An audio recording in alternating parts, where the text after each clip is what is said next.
Thank you, sir. It's a big honor for me to be invited for today's workshop on green hydrogen and biofuel organized by CSR, RF and IESRF. It's a big honor for me and to the ministry. And we, from the ministry, will give our best wishes to the organizer of this conference and workshop to be successful and fruitful. Dignitaries on the dais, a distinguished guest, session chair, speakers, ladies and gentlemen. I'm happy to speak on today's 9th National Summit on Challenges and Opportunity in Green Hydrogen, EV and Biofuel. Climate change happening due to anthropogenic activities is perhaps the most challenging and major challenge that 21st century faces. The Climate Change Summit at Glasgow, Conference of Parties, COP26, underlines the need for reducing greenhouse gases emission by almost 46% by 2030 and reach net zero by 2050. In India, in 2016, India's total greenhouse gas emission, excluding the land use and land use change and forestry, was about 2,838.89 million tons of CO2 equivalent and 2,531.07 million tons of CO2 equivalent, including the land use and land use change and forestry. Majority of the emissions are from the energy, agriculture, and industrial sector. Honorable Prime Minister of India, in his address in Glasgow on COP26, presented the elements of the Panch Amrit to combat global climate change. And during his announcement at COP26, he presented that as India's non-fossil fuel energy capacity to reach 500 gigawatt by 2030. India will meet 50% of its energy requirement with renewable energy by 2030. India will reduce the projected carbon emission by 1 billion tons from now to 2030. And by 2030, India will reduce carbon intensity of its economy to less than 45%. And by 2070, India will achieve the target of net zero emission. Friends, high penetration of variable renewable energy like solar, wind, hydro in electric grid call for a measure to stabilize the grid through renewable energy storage and supply on demand. At the same time, replacing the use of fossil fuel from hard to abate sector like industries, transport is equally important.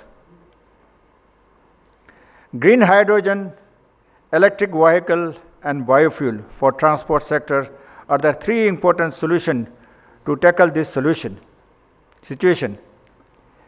It is necessary for India to balance its ambition for economic growth with the need to decarbonize its energy system. Hydrogen can play a vital role in accelerating India's effort to achieve global decarbonization. It could help India reduce fossil fuel import, improve energy security. According to a study,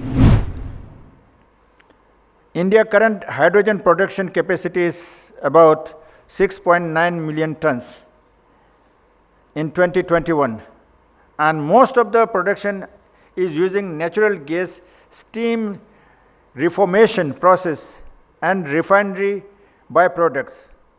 The hydrogen thus produced has an associated CO2 emission and is categorized as grey hydrogen. TERI's recent study estimates that hydrogen demand in India will increase by 3 to 5 times by 2050, primarily driven by industrial demand. Government of India has announced an ambitious plans to develop green hydrogen sector. The green hydrogen is produced by using renewable energy and its generation is greenhouse gas emission free. Recent announcement on hydrogen policy offers long-term benefit for green hydrogen production facilities in terms of waiving the transmission charges for next 25 years. This will encourage generation of hydrogen at use point using renewable energy electricity produced elsewhere. The policy aims to facilitate the production of green hydrogen and green ammonia for decarbonization of industrial sector.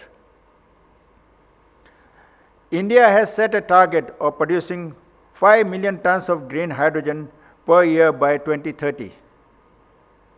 India's ambitious goal is to become hydrogen exporting hub, supplying green hydrogen and green ammonia to the world. Hydrogen can play a storage, a fuel, and industry is going to play an important role in this transition. I can give an example why hydrogen is so important, green hydrogen is so important. At this point of time, fossil fuel all around the world is the most preferred fuel for your transportation, for industry, for the consumption of all sectors. And if you look why it is so, it is mainly because it's available anywhere, storage is very easy, cost is very low. So comparably, when you compare with the renewable energy sector, the renewable energy, most of the renewable energy, if you look at, has opportunity and challenges. I have worked on renewable energy in Ladakh for almost 20 years, and we have a capacity of producing 3 lakh gigawatt of solar power, and it can become the solar power for the rest of the world. But the problem is storage. Problem is utilization. The problem is that energy is the most perishable item. The moment it is produced, it has to be consumed instantaneously, or you have to store it through batteries or some other storage system, and the cost of the storage system become exorbitantly high, and therefore it becomes non-viable.